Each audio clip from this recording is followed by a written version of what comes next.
फारा and welcome to my channel.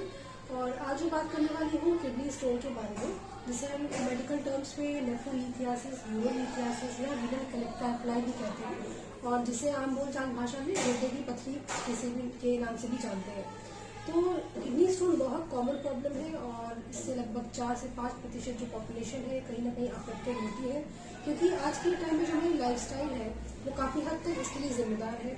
और हमारा इंडिया ऐसे जोग्राफिकल लोकेशन पे है कि यहाँ पे गर्मी ज़्यादा पड़ती है और लोग पानी कम पी रहे होते हैं, स्वेटिंग ज़्यादा होती है और इसकी वजह से किडनी स्टोन बनने के चांसेस बढ़ जाते हैं। देखिए, हमारी बॉडी में 2 किडनी होती है और किडनी का काम होता है ब्लड का फिल्ट्रेशन करना और जितने भी वेस्ट प्रोडक्ट है, सॉल्यूट्स है, मिनरल्स है, उन्हें शरीर से बाहर निकालना। लेकिन अगर हम पानी कम पीते हैं और हमें स्वेटिंग ज़्यादा होती है तो इससे क्या होता है कि हमारा जो यूरिन है वो ज़्यादा कॉन्सेंट्रेटेड हो जाता है और इस कॉन्सेंट्रेटेड यूरिन में सॉल्यूट्स की मात्रा ज़्यादा बढ़ जाती है और वो धीरे धीरे आपस में चिपक के एक क्रिस्टल बना लेते हैं और धीरे धीरे उसी क्रिस्टल पे जो है लेयरिंग होने लगती है और वो किडनी स्टोन का रूप ले लेता है। तो देखिए, किडनी स्टोन के कई कॉज होते हैं, जैसे मैंने बताया कि पानी लोग कम पीते हैं उसकी वजह से होता है। कुछ मेटाबॉलिक कॉज भी होते हैं, जैसे जिनको डायबिटीज़ है, ब्लड प्रेशर है या हाइपर पैराथायरिज्म है, तो इन कंडीशन में भी ये स्टोन बनने के चांसेस हो जाते हैं। और जिनको कोलाइटिस होता है तो उनको भी क्या होता है, ऑक्सीलेट जो है वो ज़्यादा एब्जॉर्ब होता है और इसकी वजह से उनको प्रॉब्लम हो सकती है। और कुछ रिस्क फैक्टर होते हैं, जैसे कि जो लोग खाने में ऐसी चीज़ें ले रहे होते हैं जिससे कि स्टोन ज़्यादा बनते हैं, जैसे जो लोग ज़्यादा वो चॉकलेट्स लेते हैं या पालक खाते हैं, टमाटर खाते हैं, तो इन चीज़ों में ऑक्सीलेट ज़्यादा होता है जिससे कि स्टोन ज़्यादा बनते हैं। और कुछ लोग क्या होते हैं, नॉनवेज ज़्यादा यूज़ करते हैं, जैसे कि रेड मीट है, चिकन है, तो दालें हैं, तो इससे क्या होता है, यूरिक एसिड उनके शरीर में बढ़ता है और यूरिक एसिड भी आपका स्टोन बना सकता है। और कुछ लोग में क्या होता है कि वो ज़्यादा स्ट्रेस लेते हैं, स्ट्रेस की वजह से भी आपको किडनी स्टोन बन सकता है। जेनेटिक कॉज भी होता है, जिनकी फैमिली हिस्ट्री में ये प्रॉब्लम रहती है तो उनको भी प्रॉब्लम हो सकती है आगे चल के।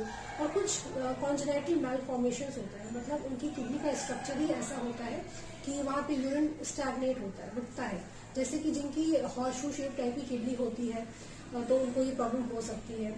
और किडनी स्टोन कितने टाइप के होते हैं? देखिए, मोस्ट कॉमनली जो 80% केसेस में देखने को मिलते हैं वो कैल्शियम ऑक्सलेट होता है। इसके अलावा भी कुछ स्टोन्स होते हैं, जैसे कि यूरिक एसिड है, कैल्शियम फॉस्फेट है या स्टूवाइड एक्सट्रैक्ट हॉर्न होता है जिसकी वजह से किडनी फेल तक हो जाती है। तो इस तरह के स्टोन्स भी हमारी बॉडी में पाए जाते हैं। तो हमें इसे इन्वेस्टिगेट कैसे करते हैं? देखिए, कुछ केसेस ऐसे होते हैं जिनमें स्टोन तो होता है बट वो पड़े रहते हैं जगह पे, तो उससे कोई सिम्टम्स नहीं आ रहे होते हैं। लेकिन जिनके स्टोन बड़े होते हैं या स्टोन खिसकने की कोशिश करते हैं, निकलने की कोशिश करते हैं, तो वो जाके कहीं ना कहीं फंस जाते हैं, जैसे यूरेटर में फंस सकते हैं या ब्लैडर में जाके फंस सकते हैं। तो इससे क्या होता है, पेशेंट को बहुत सीवियर अनबियरेबल पेन होता है और इतना पेन होता है कि उन्हें हॉस्पिटल तक भी जाना पड़ सकता है। और ये पेन उनको स्पेशली बैक में हो सकता है, फ्लैंक एरिया में हो सकता है, किडनी वाले एरिया में हो सकता है, और ये पेन उनका आगे की तरफ रेडिएट होकर ग्रॉइन एरिया तक भी जा सकता है। और साथ ही साथ कुछ लोगों में क्या होता है, नॉजिया सेंसेशन, वॉमिटिंग होना। और जो कैल्शियम ऑक्सलेट जो स्टोन होता है वो काफ़ी पॉइंटेड होता है, यूरिक एसिड स्टोन भी पॉइंटेड होता है, तो ये जब पास होता है, निकलता है, तो इसमें कुछ लोगों में ब्लीडिंग भी यूरिन में आ सकती है। और कुछ लोगों में क्या होता है, अगर बार बार यूटीआई होता है, इन्फेक्शन होता है, तो इसकी वजह से उनको फीवर भी आ सकता है। तो हम इसमें क्या करा के देखते हैं, पेशेंट का इन्वेस्टिगेशन में हम एक्सरे के यूवी करा के देख लेते हैं, अल्ट्रासोनोग्राफी करा के देख लेते हैं, तो उसमें हमें किडनी का क्या साइज है, स्टोन का क्या साइज है, वो हमें मालूम चल जाता है। और हम यूरिन रूटीन करा के देख लेते हैं, यूरिन एनालिसिस भी करा के देख लेते हैं, कल्चर करा के देख लेते हैं, तो इससे हमें पता लग जाता है कि कौन सा क्रिस्टल उनके यूरिन में ज़्यादा है जिसकी वजह से प्रॉब्लम हो रही है।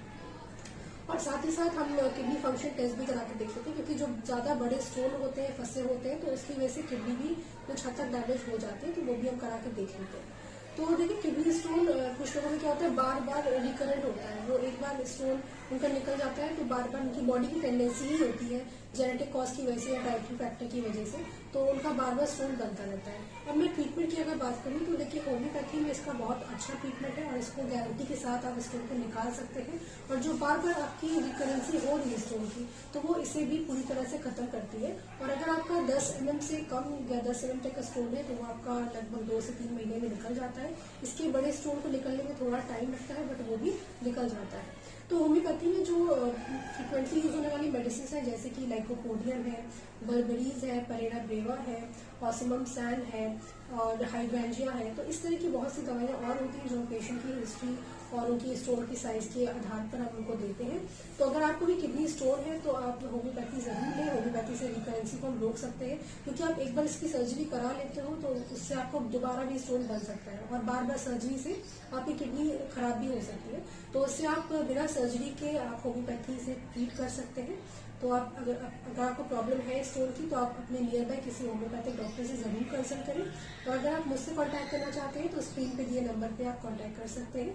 आई होप आपको मेरा वीडियो इन्फॉर्मेटिव लगा हो तो आप इसे लाइक करें, शेयर करें और मेरे चैनल को सब्सक्राइब करें। Thank you for watching.